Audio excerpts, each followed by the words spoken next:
Muy buenos días. El Señor les bendiga a todos en este hermoso cuarto martes de Pascua. Continuamos entonces hoy con la charla sobre la diversidad de la iglesia. Hablaba el sábado un poco de la historia de la iglesia según los diferentes, dentro de esa una santa católica y apostólica. Déjeme poner el teléfono en mudo porque sigue sonando. Una santa católica y apostólica que estaba con el triángulo: una fe en Cristo, Dios Trinitario, Jesús, Dios y hombre; una adoración en la Eucaristía, donde recibimos la gracia por los sacramentos; y un liderazgo apostólico, donde los sucesores de los apóstoles son los obispos y tienen sus ayudantes, los presbíteros y los diáconos. Y este triángulo se presenta en toda la Iglesia universal, la una santa católica apostólica.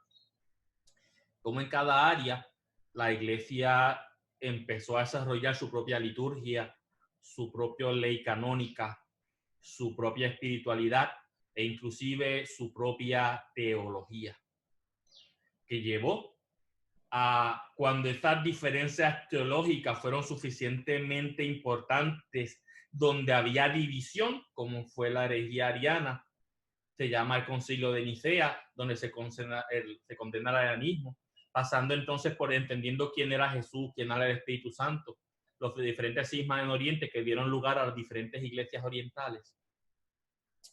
Nosotros, católicos en Puerto Rico, recibimos de la Iglesia española el catolicismo desde lo que se llama la Iglesia latina, la Iglesia occidental, la Iglesia romana, en tanto que nuestro obispo es el obispo de Roma. Es una tentación simplemente dejar de un lado, es que yo soy latino y como quiera no tengo que importar, no tengo que ver esas otras 23. O ellos son diferentes y yo soy latino. Sí, pero son católicos. Las 23 iglesias orientales son católicas. No están mal, no los toleramos porque nosotros somos los correctos, los latinos es la única verdad. La diversidad es correcta, está bien, es local. La tentación de, pero estas iglesias son diferentes, yo soy latino, déjame concentrarme en lo latino. Muy bien, sí, para poder abrirme a la diversidad, tengo que estar seguro en lo propio. Y hay que ver nuestra iglesia latina. Pero es que nuestra iglesia latina, desde Roma, desde Cartago, en África, hacia toda Europa occidental, todo el norte de África, y con la colonización América, el resto del planeta, fuera de las iglesias ortodoxas del este, de Asia y del este de Europa, el resto del mundo es de la iglesia latina, romana, donde la iglesia también continuó siendo una santa y apostólica, pero unida por la fe, la adoración a la Eucaristía y el liderazgo apostólico, pero donde la diversidad litúrgica, espiritualidad, de ley canónica, práctica y de teología también continuó. Entonces, nuestra iglesia latina tampoco se puede simplemente pintar con un brochazo. Decía que en la iglesia oriental había 23 iglesias con los diferentes ritos, 4 ritos. Nuestra iglesia católica latina también tiene un sinnúmero de ritos. Bueno, sin número no, hay un número limitado. Tenemos varios ritos, no solamente el romano, y tenemos no necesariamente iglesias, como son estas 23, pero sí tenemos jurisdicciones especiales en las que nuestra fe católica se encarna, ¿no? Entonces, 2 tentaciones, ahora que voy a hablar de la diversidad de la iglesia latina como una dentro de la diversidad de iglesias católicas. La primera tentación es condenar lo diferente para defender lo mío. Es decir, el Vaticano II hizo unos cambios. y yo asumo el Vaticano II por ideología y por lo tanto todos los cambios que hizo Vaticano II es bueno que lo hayamos dejado atrás y yo no quiero saber nada del latín, yo no quiero saber nada del simbolismo tridentino, yo no quiero saber nada de esas preguntas que respondió Vaticano II que la iglesia creía y que concernía antes de Vaticano II. No, Vaticano II es la ley. Condenar 2000 años de historia de la iglesia por lo que Vaticano II comunica, que no hay rompimiento, es seguimiento, es una actualización de la reflexión que llevamos por 2000 años. Es una tentación y no es de Dios. No puedes simplemente condenar todo lo antiguo porque tú eres un hijo de Vaticano II. Tienes que entender por qué los cambios de Vaticano II. Apreciar todo lo que se ganó con Vaticano II, especialmente en poder celebrar en lengua vernácula, especialmente muchas de las cosas donde se pudo, la liturgia se hizo un poco más cercana para muchos, pero también las dos caras de la moneda. Los cambios implicaron que se hizo lejana para los que les gustaba esa forma de orar, para los que les gustaba los simbolismos grandes. Lo que es escándalo si tú lo haces, para otra persona es escándalo si no lo haces. Entonces, una primera tentación en la diversidad latina es condenar todo lo anterior a Vaticano II porque está superado. Somos una iglesia del novus ordo. Tentación, no es de Dios. Pero también es una tentación quedarnos con lo antiguo. Y aquí pues hay diferentes niveles de tradicionalistas, ¿no? Condenar todo lo que vino después de Vaticano II por todo lo que perdió. Hay que volver al rito tridentino, hay que volver a Trento y todo lo que vino desde Vaticano II está mal.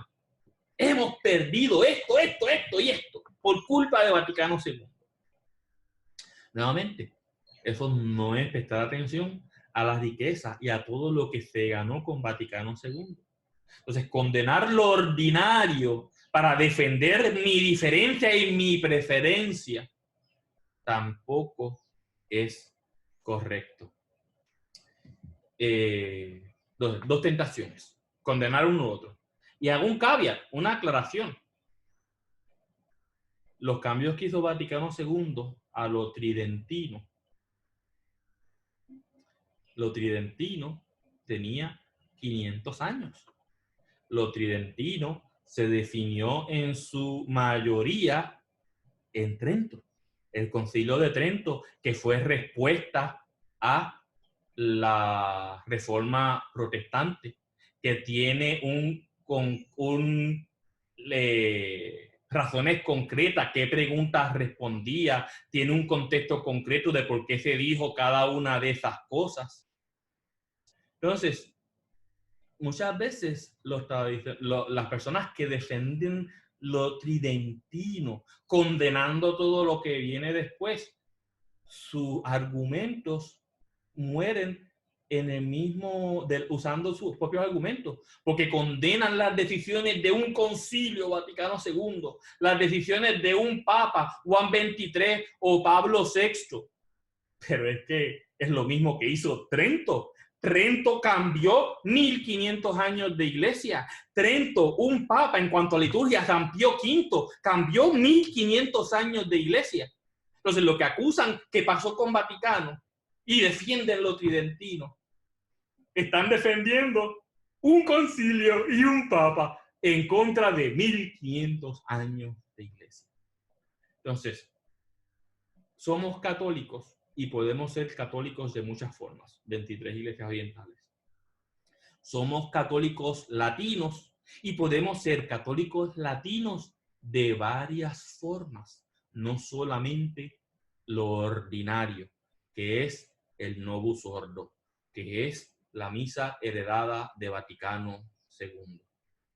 Con todo eso dicho, una pequeña historia, de la misma forma que cubrir los diferentes cismas, las diferentes divisiones, una pequeña historia de nuestra iglesia latina, posterior al cisma con la iglesia ortodoxa, que continuó viviendo y que sobrevive todavía hoy día.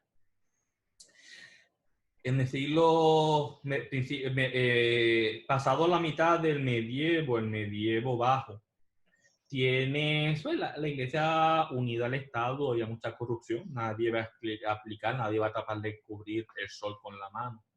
Tiene movimientos como los valdenses, como los catares, donde en contra de esa unificación de la iglesia, en contra de la corrupción que veía, asumieron posiciones tan radicales que rechazaban la iglesia, ¿no? Los dominicos tuvieron gran parte en el combatir la herejía albigense, ¿no? Eso no hay mucho que dialogar, pero sí las órdenes religiosas después de lo monacal, los benedictinos, con diferentes reformas, pasando por Cluny, pasando por el Cister, pasando por la Trapa. Con las guerras militares de las cruzadas, la vida religiosa asumió una nueva forma en las órdenes militares, que eran religiosos, eran monjes, tenían votos, pero también tenían votos de defender a los inocentes. Y ahí vienen los cruzados, no todos eran órdenes religiosas, había muchos soldados europeos, pero una forma nueva de vida religiosa. Menciono esto porque con las diferentes herejías, con los diferentes movimientos de reforma que surgen en el medievo, también surgieron otras formas de ser sacerdote, de ser iglesia.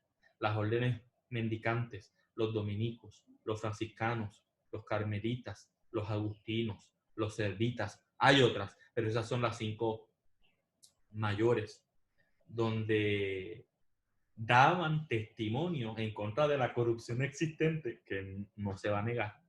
Daban testimonio de que se podía ser cristiano desde la pobreza, desde la sencillez, desde el trabajo. Y una de esas órdenes, los agustinos, tuvieron un gran rol en las reformas que poco a poco y por 500 años se fueron haciendo en la iglesia latina, que no fueron muchos, o no se universalizaron, o no fueron tan profundas como pudieron haber hecho, pero los agustinos se distinguieron, tuvieron varios papas que llevaron a las reformas, los concilios lateranenses de Letrán aplicaron muchas de las ideas de los agustinos en cuanto a reforma de la iglesia. Mientras los dominicos eran intelectuales y los franciscanos con sus pequeñas divisiones que hubo, también tienes la rama donde tenías a San Bonaventura, que también fue un gran teólogo, un doctor de la iglesia. Los agustinos empezaron a reformar. Y uno de los agustinos más conocidos fue Lutero. Y el interés de Lutero de reformar la iglesia no era algo que Dios lo llamó a él de entre todo. Él se encontraba dentro de la tradición agustina de reformar la iglesia, de reformar los cambios que existían en la iglesia.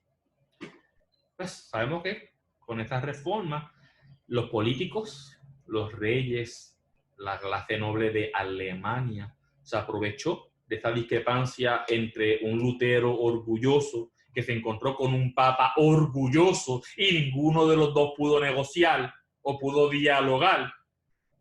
La alta nobleza alemana se aprovechó de eso y Lutero, que no necesariamente quería separarse de la iglesia, fue usado por los nobles para independizarse de Roma, hacer una iglesia nacional. La reforma protestante, pasando por la diferencia en Inglaterra, cuando Enrique VIII quiso divorciarse, pasando también por las ideas de un Calvino, de un Zwinglio, que tenía también otra agenda, aparte también de una reforma teológica. Y la iglesia latina quedó dividida. Esa iglesia que era una santa, católica y apostólica, unida por una fe en Cristo, una adoración en los sacramentos y un liderazgo, los protestantes eliminan el liderazgo. Ahí los anglicanos son el punto medio, la vía media, algunos les dicen, porque mantuvieron eso. Eliminaron los sacramentos, la adoración en la Eucaristía. Entonces, ese triángulo que unificaba la una santa católica apostólica y que permitía la diversidad en teologías, en liturgia, en ley canónica y en espiritualidades, con la reforma protestante se elimina el apostólico y se elimina la adoración en la Eucaristía, los sacramentos, y se reduce a la fe. Y la fe en la Biblia. No tengo, una vez elimino lo apostólico, ¿dónde voy a poner la autoridad? La autoridad tiene que estar en algo, la autoridad está en la Biblia. Y tienes todas estas divisiones. Desde la reforma, bueno, hablo un poco entonces dentro de la reforma, voy a hablar de dos grupos. Comienzo hablando un poco entonces de los anglicanos, ¿no?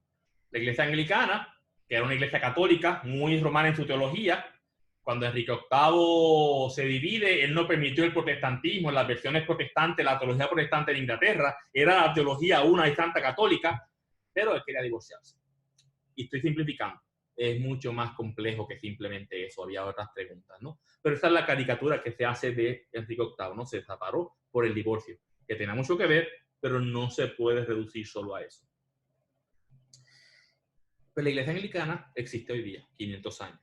Eventualmente, la hija de Enrique VIII, Isabel I, ella permitió, no solamente permitió que el pensamiento protestante entrara en Inglaterra, sino que reformó la iglesia.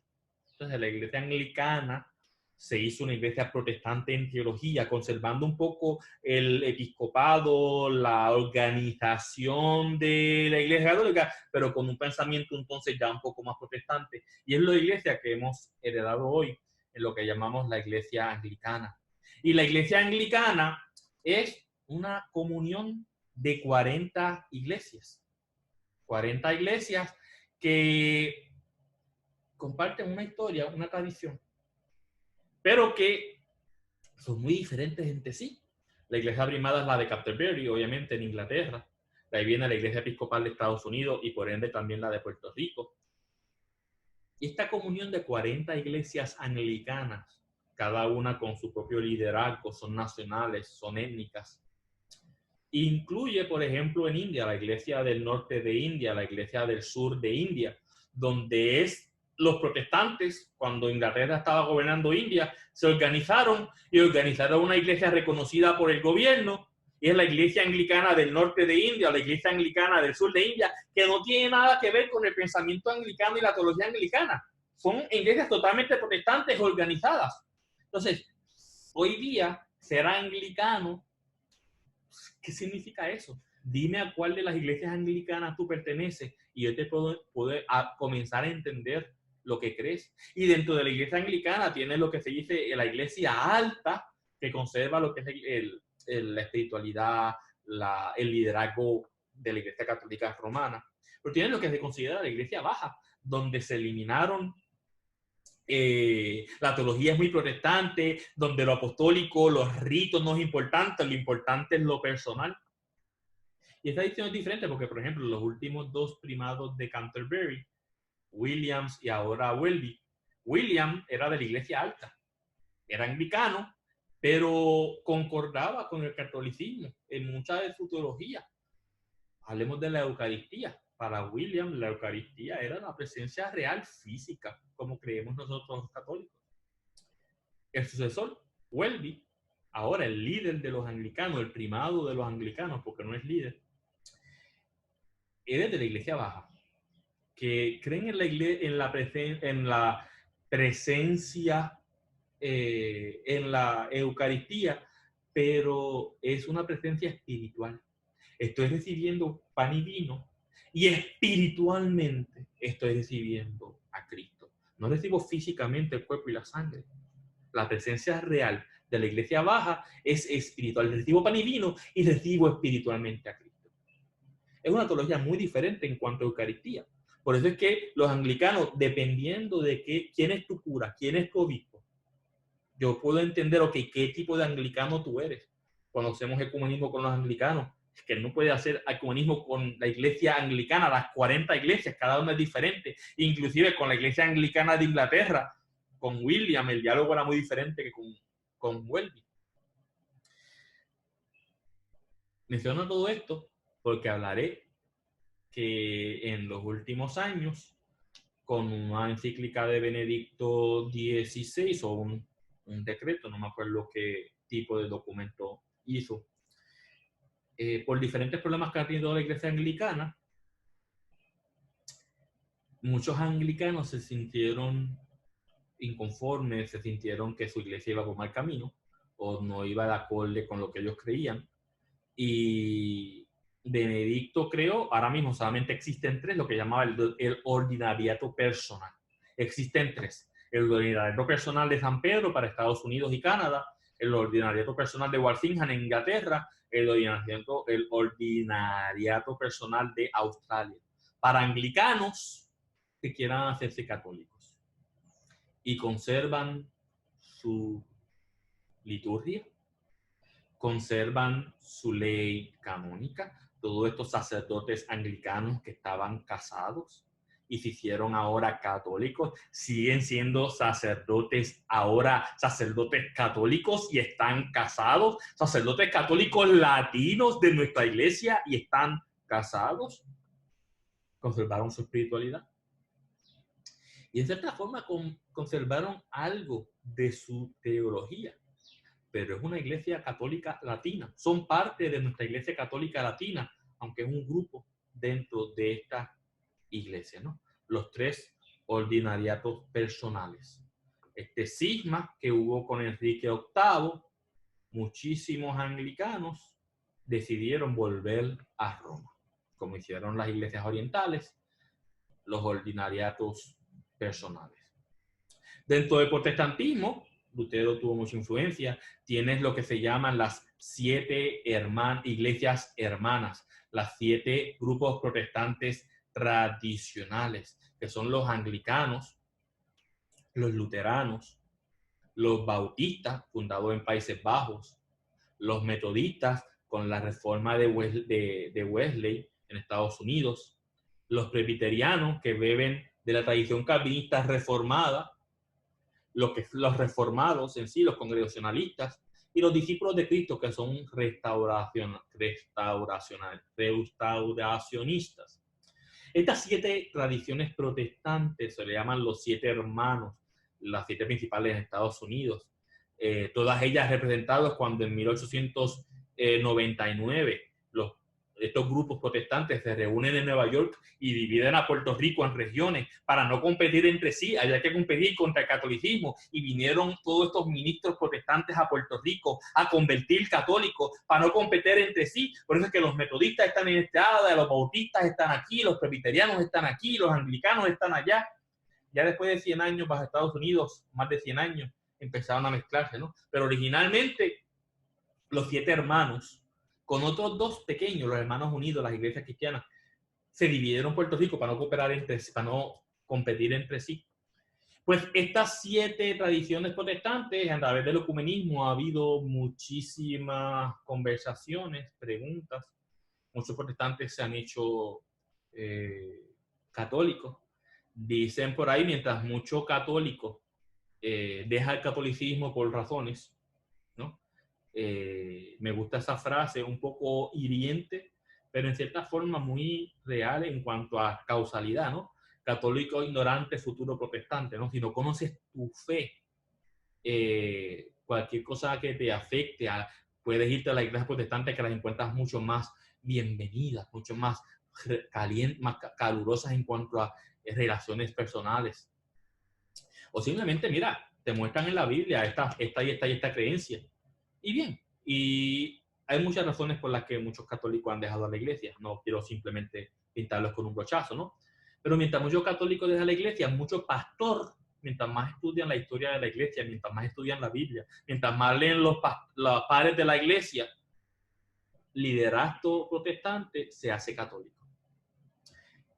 Y nuevamente, muchos se ordenan sacerdotes católicos y están casados, Entonces, nuestra iglesia latina, por un lado, está muy influenciada por protestantes que se han hecho católicos, ya sea que están estructurados en su propio movimiento, los ordinariatos personales creados por Benedicto, donde siguen siendo anglicanos en liturgia, en espiritualidad, en ley canónica y a veces hasta en teología, pero son católicos con Roma, a simplemente protestantes que se hacen católicos, que traen su bagaje, ¿sí? Aceptan en Roma, empiezan a entrar en los sacramentos, pero tienen todo un bagaje teológico y su forma de ser católico está influenciada por eso. No se puede pintar, ni podemos exigirle que de la noche a la mañana se vuelvan 100% católicos romanos.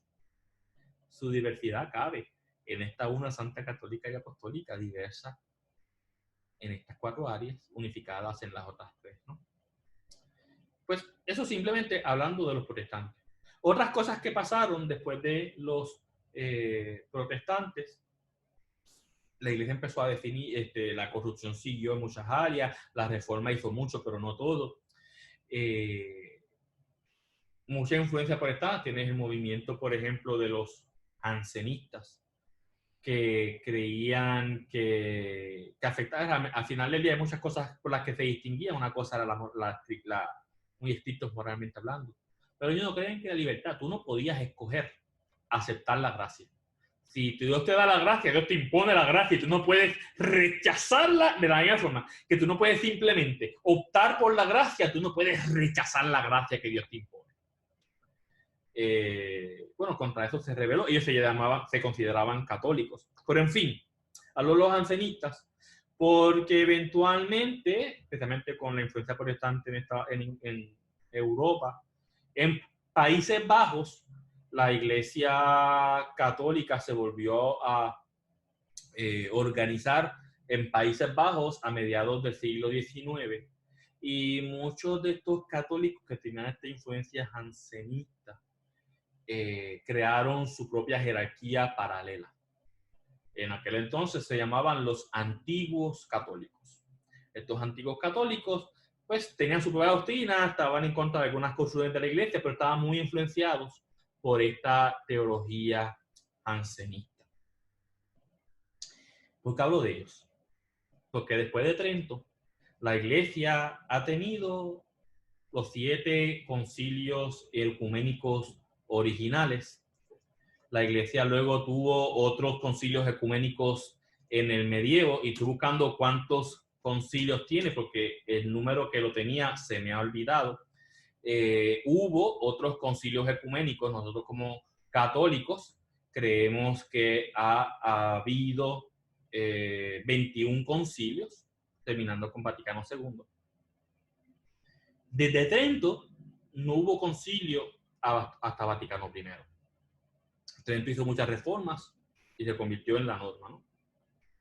Vaticano I, entre un concilio que no pudo llevarse a fruición, a completarse por la invasión en Roma, el Papa fue capturado, llevado a prisión, etcétera, ¿no? Y el pensamiento que comenzó ahí nunca se llevó a cabo. Dentro de ese contexto se declara el dogma de la infalibilidad papal, cuando está hablando de lo que era la iglesia central, ¿no? Había planes para hablar de cómo esa infalibilidad aplica en los obispos, cómo eso aplica a los curas, cómo aplica a los laicos, pero el concilio tuvo que cerrarse por la invasión. Entonces nunca se cerró. La infalibilidad papal entonces quedó como un evento aislado dentro de una teología eclesiástica que se iba a explicar y que nunca se desarrolló. Entonces muchas iglesias se opusieron a la infalibilidad papal.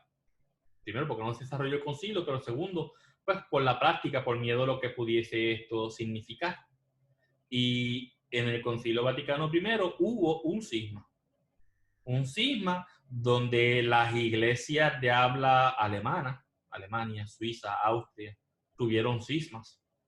La iglesia de Checoslovaquia, hoy día República Checa y Eslovaquia, tuvieron cismas. En Francia, hay una misión hoy día. Croacia, Polonia existen hoy día. Y estas iglesias que se separaron con Vaticano I a través de lo que se llamó la Unión de Utrecht, hicieron una comunión entre sí. Yo les hablaba de la comunión de las 6 iglesias apostólicas y de la comunión de las 16 iglesias anglicanas y de la comunión anglicana con sus 40 iglesias. Pues estas iglesias que se separaron en Vaticano I hicieron la comunión que se llama la Unión de Utrecht, donde comparten su oposición a la infalibilidad papal, entre otras cosas. Pues especialmente después de las reformas que vinieron con Vaticano II, que aunque no tocó el hecho de la infalibilidad papal, al contrario, lo reafirma, pero la apertura que vino con la Iglesia, la reflexión teológica que vino, muchas de estas iglesias que se llaman las iglesias católicas antiguas, las iglesias católicas antiguas en la Unión de Utrecht, se llaman a sí mismos católicos, se consideran católicos antiguos, pero católicos, ¿no? Entonces, los fieles, ¿cómo se sienten? Se sienten más católicos, se sienten más pertenecientes a la Unión de Utrecht. Y realmente no hay un grupo concreto así de antiguos católicos que hechos católicos y se les haya permitido conservar cosas diferentes, ¿no? Pero sí tenemos muchos antiguos católicos que van y vienen. Y son parte de la iglesia cuando están en comunión y no son parte de la iglesia cuando no están en comunión. Es un área ambigua, ¿no?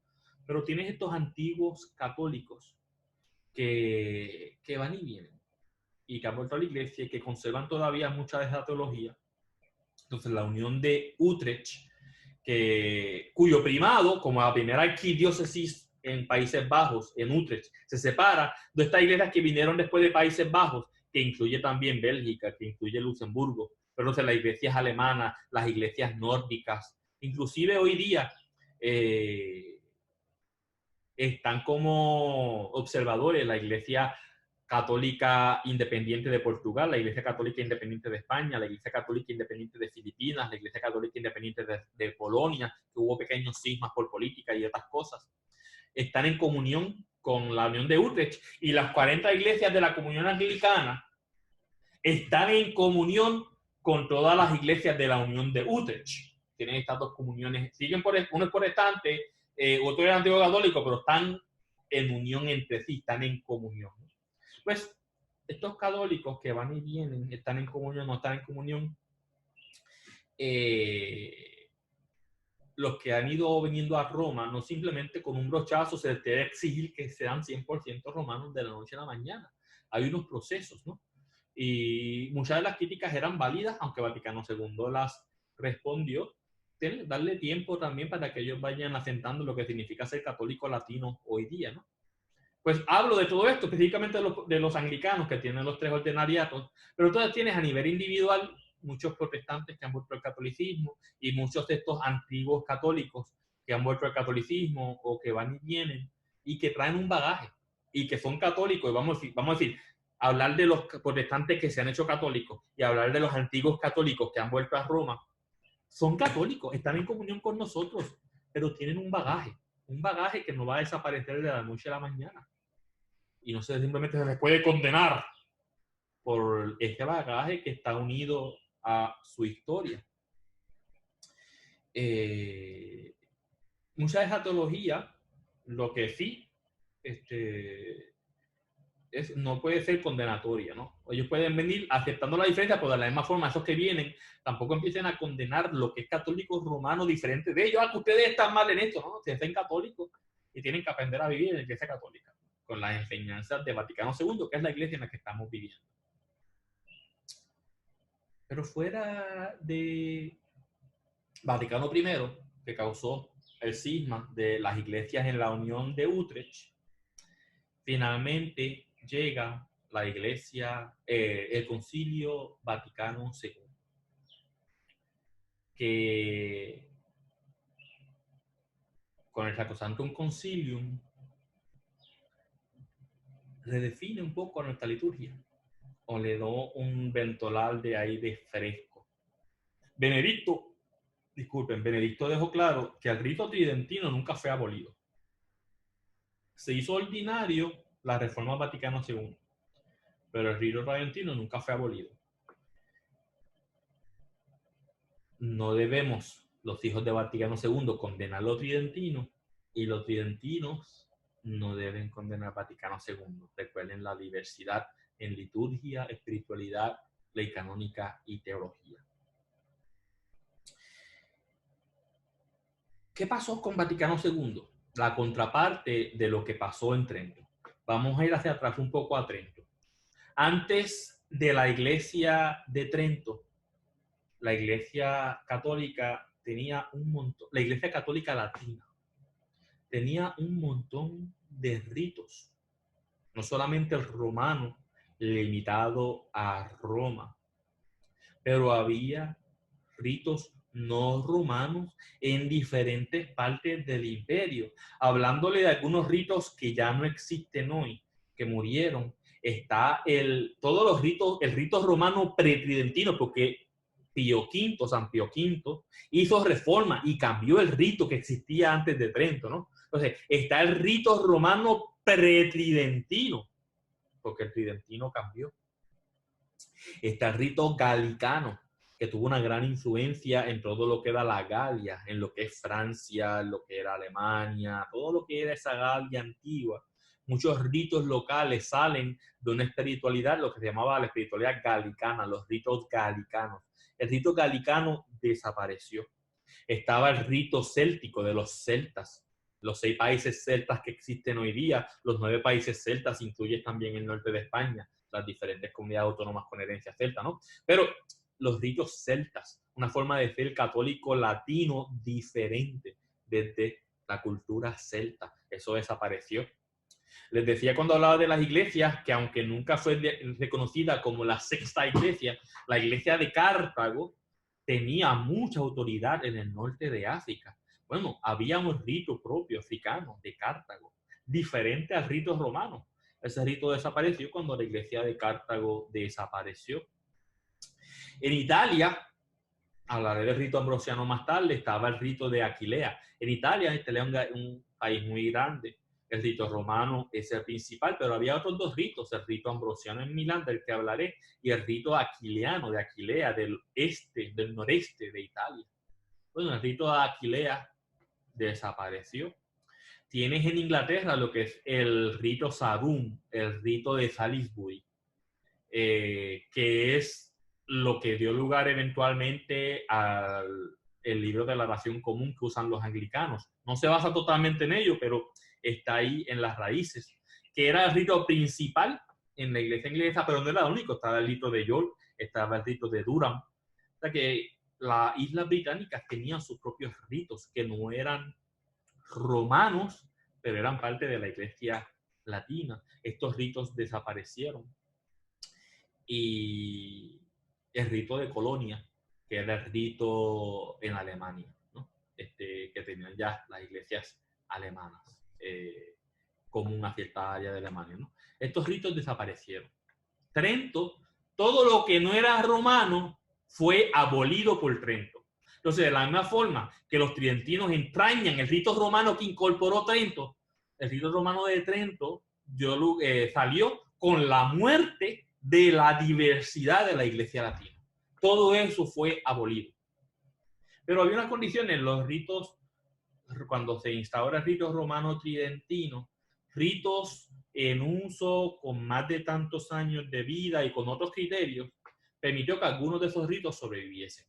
Entonces, antes de hablar del rito romano, nuestra iglesia católica latina hoy día, cuyo líder es el obispo de Roma, hoy existen, por ejemplo, 4 ritos no romanos en nuestra iglesia latina.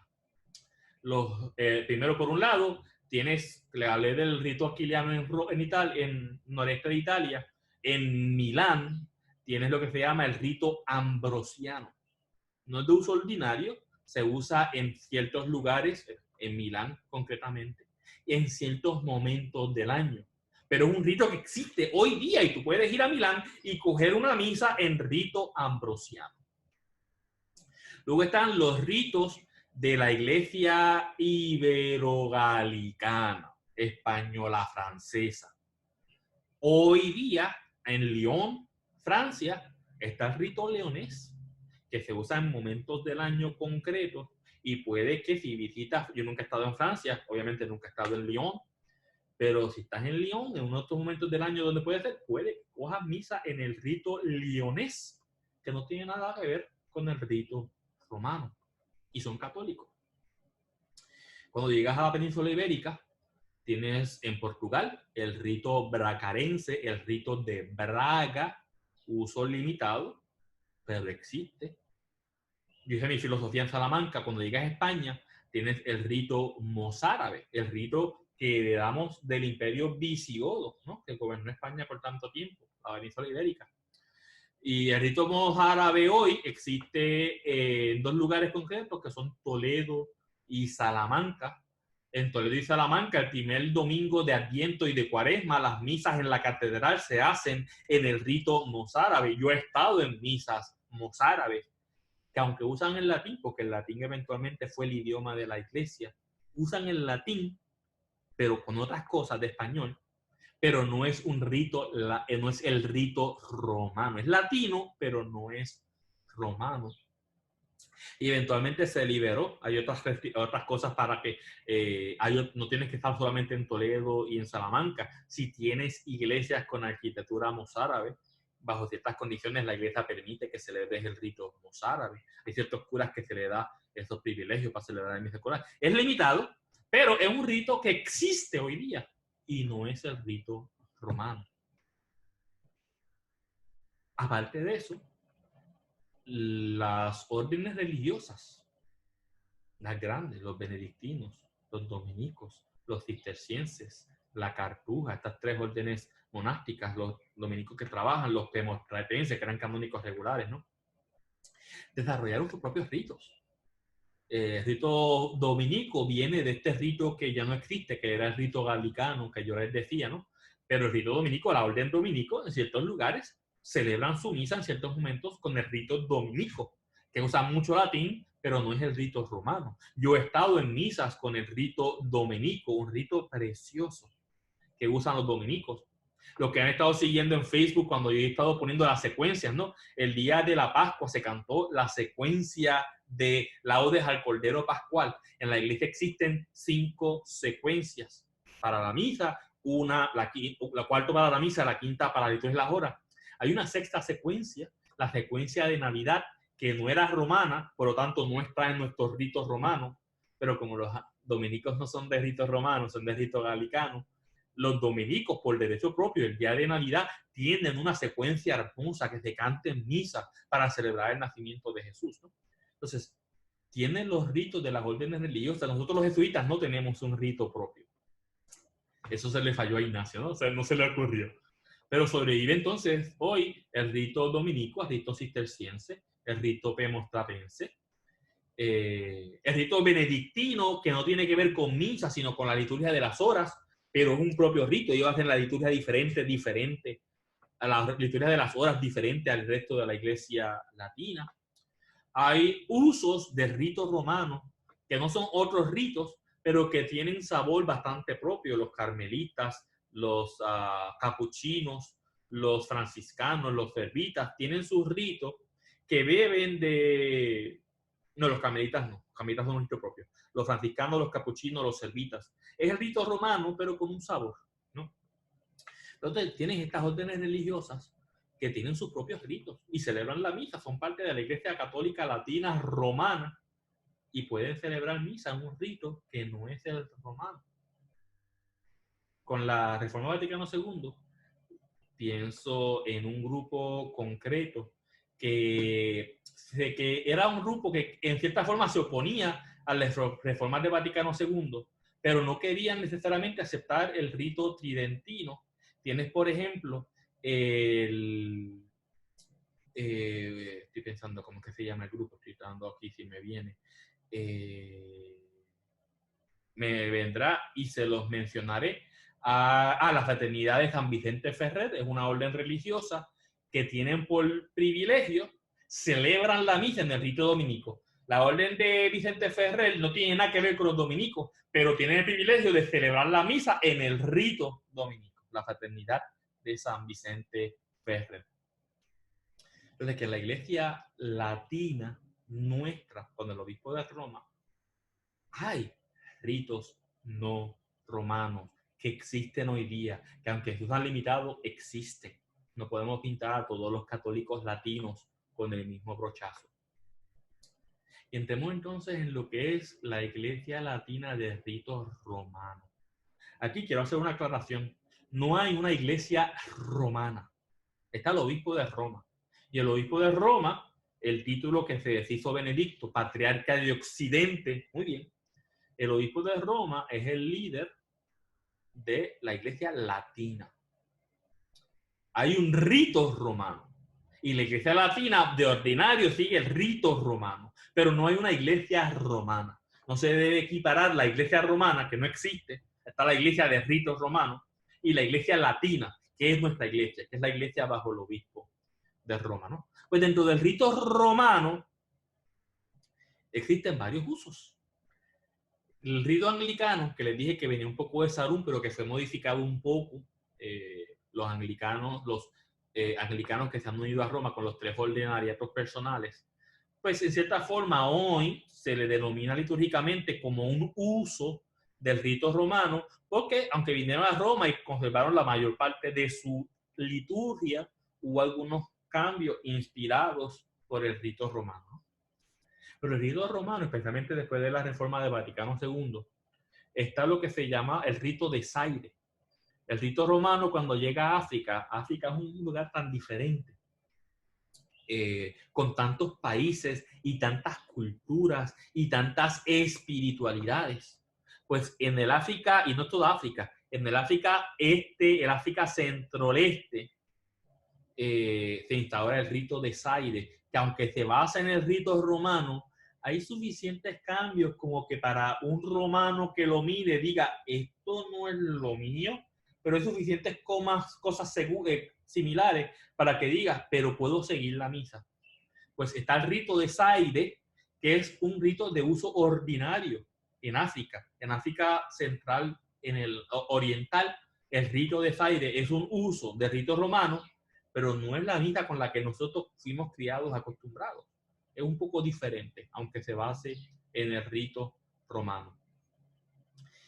Y aquí viene entonces, dentro del rito romano, lo que es el rito extraordinario, el rito tridentino, el rito romano que sistematizó, aunque no fue el único, pero San Pío V sistematizó, estructuró, que eliminó todo lo que había antes, con la excepción de los ritos que mencioné que existieron. Todo lo que no era romano, casi todo desapareció en la Iglesia Latina. Vaticano II, las reformas, a los tridentinos les gusta apelar a San Pío V para el antiguos ordo, el uso antiguo. Yo apelo a San Pablo VI para el uso nuevo, ¿no? Pues la iglesia tridentina, los católicos que oran, que prefieren el rito tridentino. En la iglesia católica, las personas que prefieren el rito tridentino, los tradicionalistas, hay tradicionalistas de dos sabores, una caricatura, hay muchas otras cosas, ¿no? Y no se les puede tratar a los dos sabores igual. Están los tradicionalistas que verdaderamente el rito nuevo de Pablo VI cambió muchas cosas, quitó mucho simbolismo.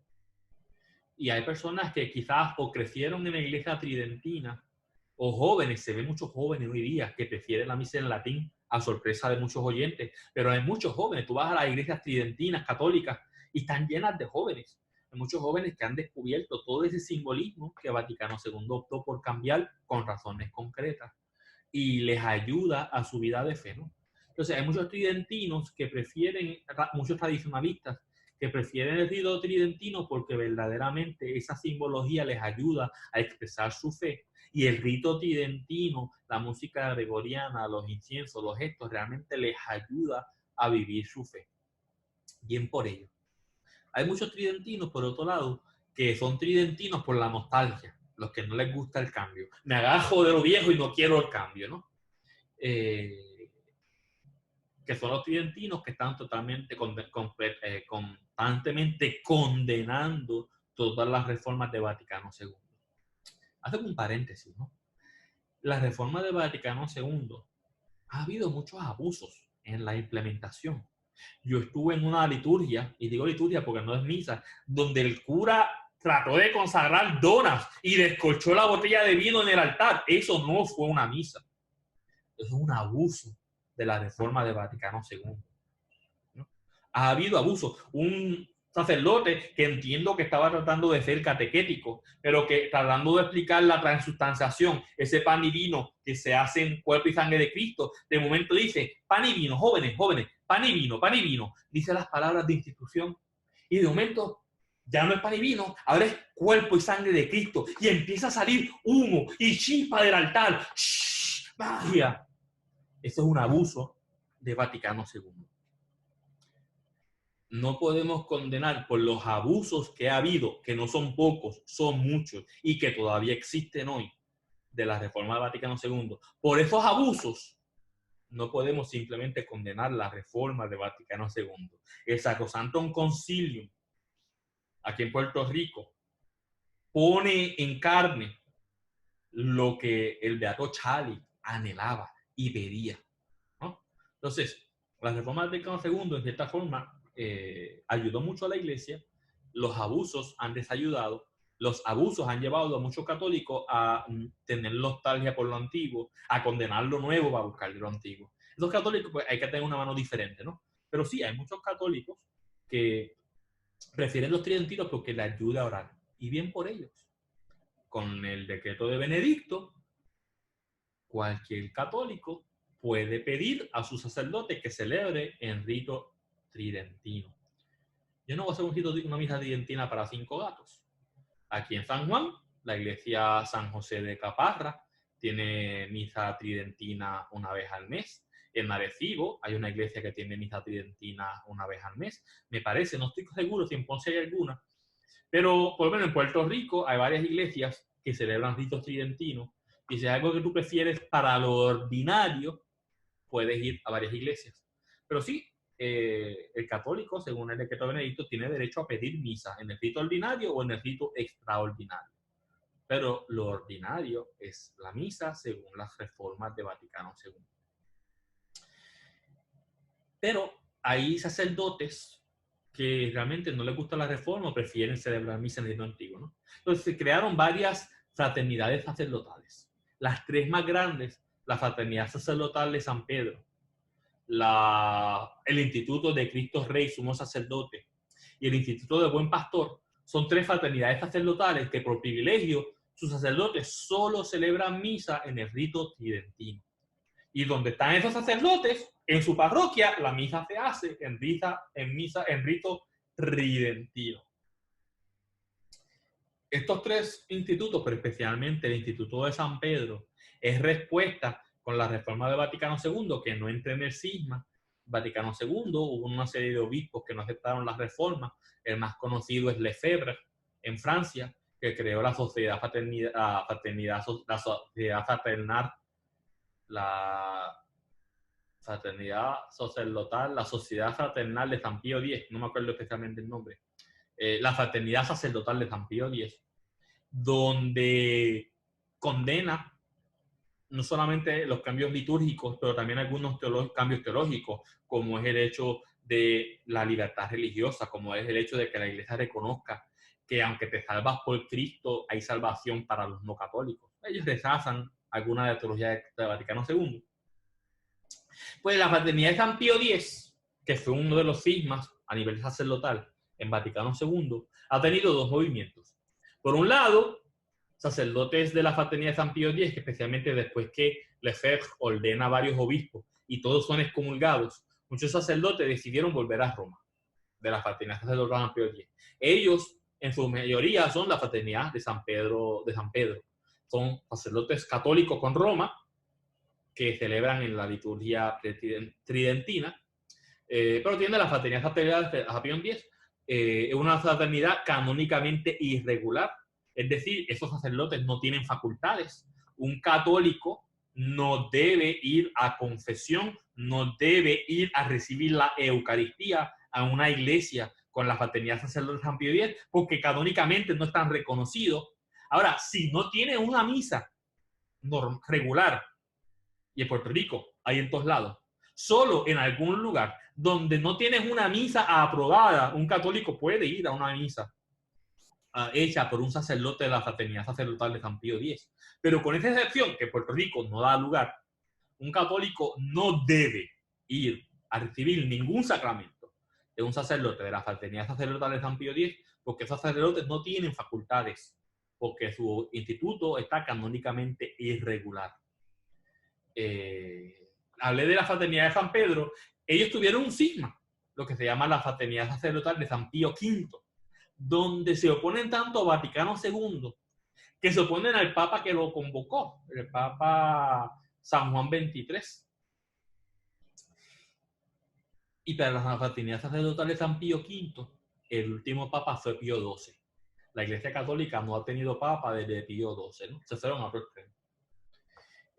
Pues está la Iglesia Latina con su uso anglicano, el rito romano de la Iglesia Latina con uso anglicano, con el uso de Zaire en África, con el uso ordinario en la reforma de San Pablo VI y en el uso extraordinario que conserva lo anterior, que es la reforma de San Pío V, que eliminó 1500 años de iglesia. Y tengo que hacer esa anotación porque hay que hacerlo. Hay que recibir la tradición de la iglesia en su totalidad, ¿no? Dentro de la Iglesia Católica Latina de rito romano, también hay otros movimientos que están un poco en situación irregular. Les hablé del cisma que hubo con los antiguos católicos y ahí se incluyen que fue por el dogma de la infalibilidad papal, pero por problemas políticos en Polonia hubo un cisma, la Iglesia Católica Polaca Nacional.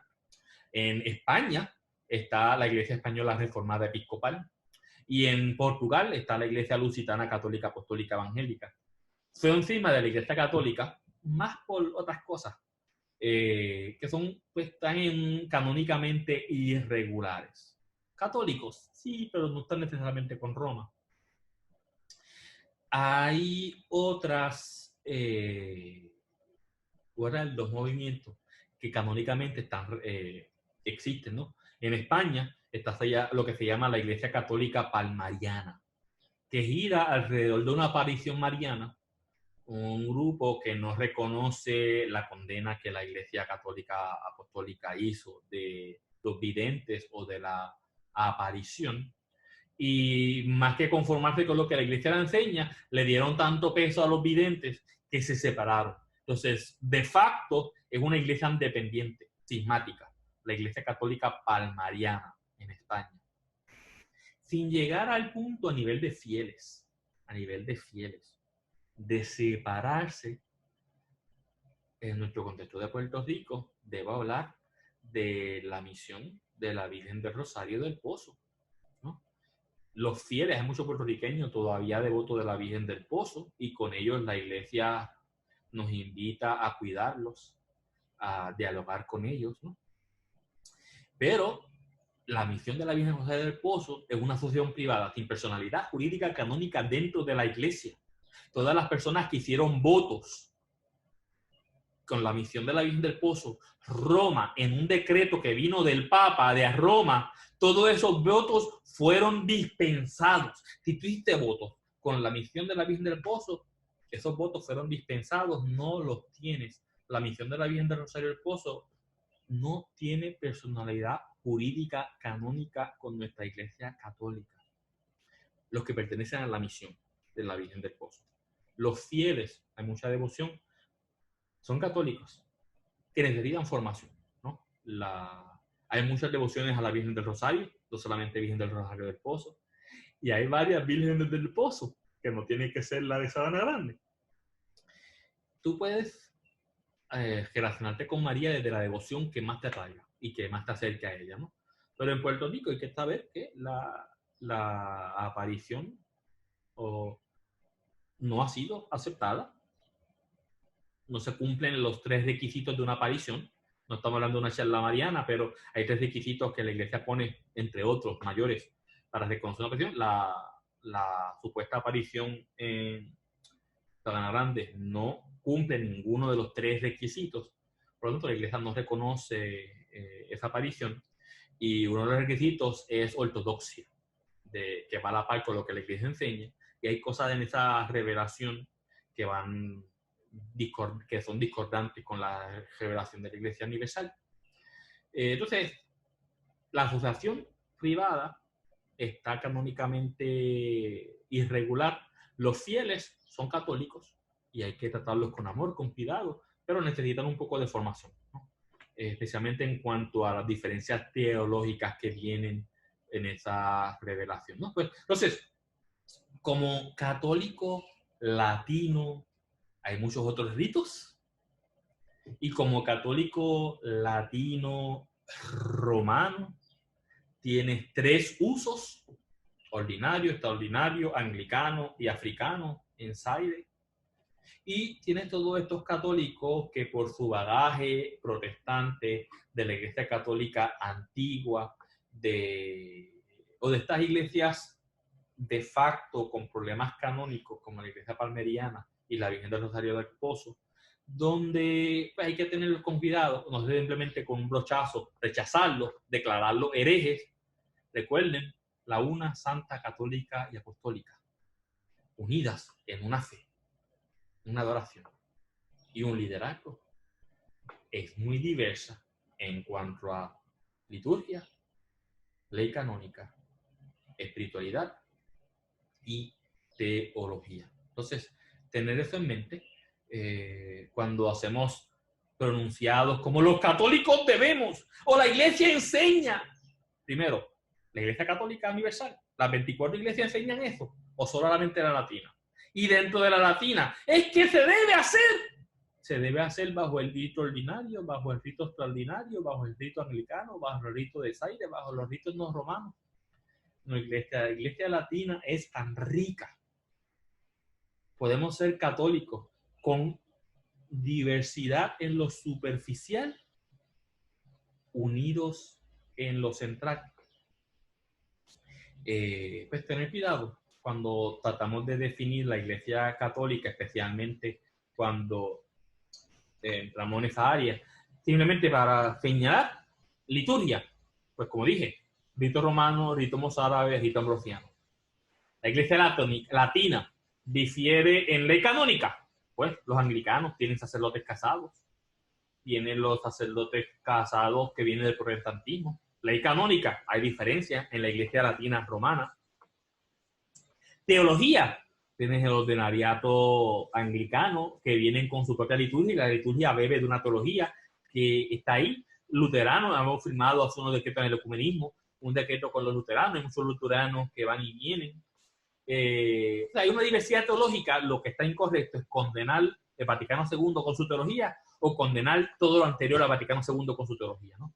No podemos ser de condenar porque nuestra liturgia, nuestra iglesia permite diversidad. Y en tu espiritualidad tenés espiritualidades apostólicas, las órdenes religiosas apostólicas, espiritualidad mística, contemplativa, ¿no? Entonces, nuestra iglesia católica latina tiene ritos no romanos y la iglesia latina romana tiene varios usos. Entonces, ser católico es una regla de nuestra iglesia, es una chulería. Nuestro Dios está pasado y nuestra iglesia es una chulería. Y es importante que sepamos que nuestra iglesia es muy diversa, hay muchas diferencias, muchas diferentes formas de ser católico, y aceptar que esa es la riqueza de nuestra fe. No mencioné cuando hablaba de los cismáticos, de los tradicionalistas que se apartaron con Vaticano II, por una historia muy concreta. En Brasil hay toda una diócesis que Juan Pablo II, no sé si fue Juan Pablo II o Pablo VI, no sé qué tan antigua sea, organizó, se llama la Administración Apostólica Personal de San Juan Vianney. Pues esta diócesis en su totalidad en Brasil, lo ordinario es celebrar la misa en rito extraordinario, en rito tridentino. Es una jurisdicción única, no existe en ninguna otra parte del mundo, pero en esta diócesis, en esta administración en Brasil, el rito tridentino es la forma ordinaria de celebrar la misa, ¿no? Pues con eso espero que esta charla sobre la diversidad de la iglesia les haya sido de utilidad. les abra los ojos a el contexto nuestro. Fuimos colonizados por España, que no nos trajeron el rito mozárabe, sino solamente el rito romano de la Iglesia Latina. Y cuando decimos la Iglesia Católica en Puerto Rico, pensamos solamente latinos de ritos romanos. Pero debemos tener en cuenta que ritos romanos hay muchos usos. Iglesia Católica hay mucho más de ritos que el romano. Y la Iglesia Católica son 24 iglesias, todas con Roma. E invitarle, no sé si lo han podido hacer, en Trujillo Alto, la iglesia de San Espiridón. Es la única en Puerto Rico. Toda la iglesia puertorriqueña, las 6 diócesis, son de la Iglesia Católica Latina de ritos romanos. En Puerto Rico hay una, de estas 23 iglesias católicas orientales, solamente hay una en Puerto Rico, en Trujillo Alto, la parroquia de San Espiridón, que son ritos, están unidas a la iglesia, es la iglesia católica rusa, pero unidos a la jurisdicción de la iglesia rutena, y celebran la misa en el eslavo eclesial, es su latín, es su lengua eclesial, y español e inglés, porque es mucho migrante, ¿no? Entonces, una misa trilingüe, usan el eslavo, el inglés y el español, y no tiene nada que ver con la misa latina romana. Les invito, si no lo han hecho, que visiten la iglesia de San Espiridón en Trujillo Alto. Son católicos, pueden recibir la Eucaristía. Simplemente si van allá, que tengan de advertencia. Ellos siguen el rito bizantino, que es el rito griego. Es la iglesia rutena, pero es el rito griego. Y en el rito griego se hace ayuno desde el caer del sol. Es decir, si vas a ir a misa, ellos hacen oración a las 9 y hacen misa a las 10, o no misa, liturgia divina a las 10. Se supone que no hayas comido nada en respeto a sus ritos desde que cayó el sol el día anterior. Y segundo, hay diferentes formas de participar en la misa, especialmente a través del canto. Y en la iglesia, las mujeres se sientan de un lado y los hombres se sientan de otro. Es parte de su tradición. Con esas dos advertencias, son católicos. Pueden ir allí, pueden comulgar. En San Ignacio vimos, yo los invité a los dos padres, el padre Peter y el padre... se me olvidó el nombre. Y a rayos. Peter y... Bueno, disculpa, padre, que se me olvidó su nombre. Los invité a San Ignacio para que dieran misa tridentina y muchos de los feligreses de San Ignacio pudieron atender una misa bizantina en esta parroquia. Pero en Puerto Rico tienen la oportunidad de ver la misa bizantina, la liturgia divina bizantina en la parroquia San Espiridón. Y en internet busquen rito bizantino, rito armenio, rito antioqueno en el uso del este, como es la iglesia caldea, la iglesia india, en el rito del oeste, como son la iglesia maronita, la iglesia siriaca, la iglesia también india malankara, el rito alejandrino en su uso copto de Egipto, en su uso de Etiopía, de Eritrea. Vayan a internet, busquen misas o liturgias divinas en los diferentes ritos para que vean la diversidad. Hay muchos videos sobre la iglesia tridentina, ¿no? También para que las misas, el rito tridentino, para que vean. Católico ignorante, futuro yo no sé qué. Pero como católicos tenemos la responsabilidad de formarnos, de conocer lo nuestro. Solamente conociendo lo nuestro podremos abrirnos a lo diverso. Y no comencé con una oración, así que sí termino con una oración, disponiéndonos, reconociéndonos en la presencia de este Cristo, Señor nuestro, en el que creemos y que nos unifica, en esta iglesia que quiere ser una, que es una, con todas sus diversidades. Este Jesús que está recién resucitado. En este tiempo de Pascua le pedimos que podamos ir viviendo esa resurrección, que la encerrona y el coronavirus no nos prevengan de vivir la resurrección cada uno desde nuestro contexto, y que anhelemos, como anhelaba Charlie, que vivía para esa noche, que anhelemos el tiempo cuando podamos salir y celebrar nuevamente nuestra Eucaristía en conjunto, celebrar nuestra misa en la iglesia latina de ritos romanos del uso nuevo de Vaticano II. Todo esto, acompañados de Cristo nuestro Señor, lo pedimos para ayuda nuestra y que podamos a través de ello también ayudar a las personas que Dios pone en nuestro camino. Pedimos esto en nombre de Cristo nuestro Señor. Amén. Encomendándonos a las oraciones de San Rafael Arcángel, santo patrón de todas las personas que todavía no conoces, pero que Dios va a poner en tu camino. Y a las oraciones también de Nuestra Señora de la Estrada, la devoción mariana de la Compañía de Jesús, Nuestra Señora del Camino, todas las personas que comienzan el camino. Pues que Jesús resucitado nos acompañe y nos inspire siempre para ayudar y servir. Que así sea, que Dios les bendiga y hasta la próxima. Hoy es martes, el próximo charla será el jueves. Les pido, no me lo pongan como comentarios, no quiero que haya, los comentarios pueden obviamente comentar en el video, pero envíenme un mensaje a Facebook con recomendaciones de cosas que les gustaría que uno hable, qué charlas quieren escuchar, ¿no? Espiritualidad ignaciana, discernimiento, iglesias espirituales, que profundice en los ritos, que profundice en una de las iglesias, que profundice en la historia de la iglesia. ¿Qué quieren? Que les hable, ¿no? Para las tienes reflexiones, lunes, miércoles, viernes, y yo estoy dando charlas los martes, jueves, sábado. Déjenme, envíen mensajes con qué tipo de presentaciones quieren para ir haciendo un calendario. Y el jueves nos veremos.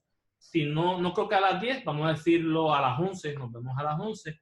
Si no luego en vivo a las 11, será por problemas técnicos, que a veces funcionan, nadie los ha tenido. Entonces, más tardar, lo subiré la charla a las 2 de la tarde el jueves. Pero envíenme recomendaciones, ¿ok? Que Dios les bendiga y hasta la vista.